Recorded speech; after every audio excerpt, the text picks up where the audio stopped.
Fourth story. Dead animals in the walls.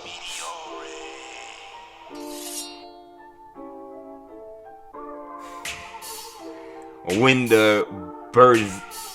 Okay, I'm gonna really mess this name up, so forgive me. When the Bertzeus, I'm just gonna call them the Burt family. When the Burt family decided to insulate their home in Auburn, Pennsylvania in 2015, they discovered that it had already been with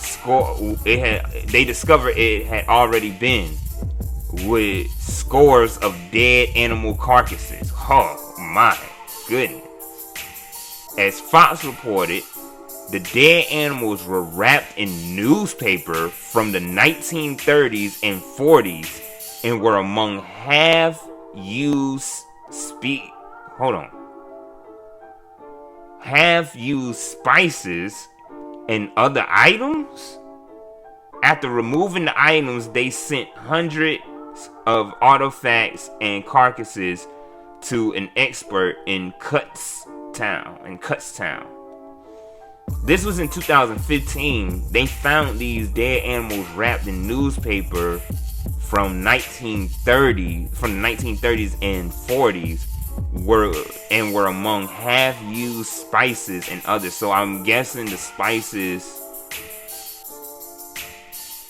I wonder if the spices were in like the container, or were the spices used to preserve the flesh in some type of way, because like back in the days before humans had refrigerators and stuff, they had to use spices to kind of keep the meat preserved in some way. So I wonder if that was the same tactic used. I don't know, but it's like 1930s, 1940s. I don't know exactly when the first refrigerator came, so I couldn't really tell you there. That one's up in the air. Back into the story though. The expert attributed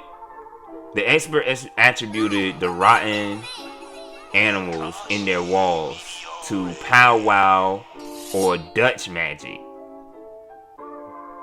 What? A ritual originating in the culture of the Pennsylvania Dutch to treat ailments and gain physical and spiritual protection.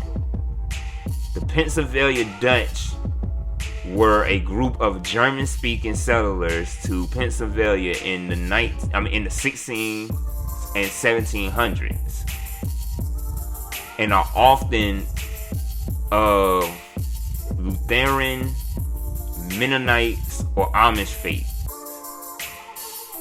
The Washington Post notes on the magic.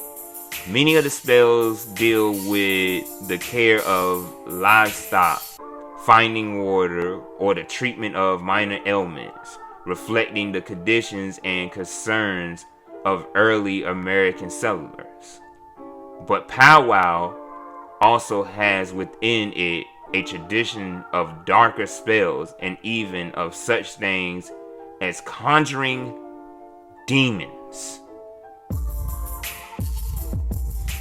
One notable ritual in their tradition is this hex to create loyalty in a dog. To attach a dog to a person, provided nothing else was used before to affect it. Try to draw some of your blood and let the dog eat it along with his food, and he will stay with you.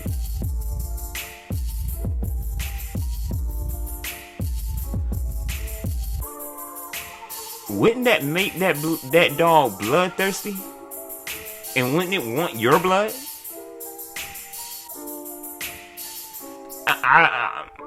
Again, not a professional. Don't know these things. The mold found on the rotting carcasses in the Burt's home, because I told you I'm calling them Burt's, because I'm not about to butcher this name no more, has caused illness among the family members.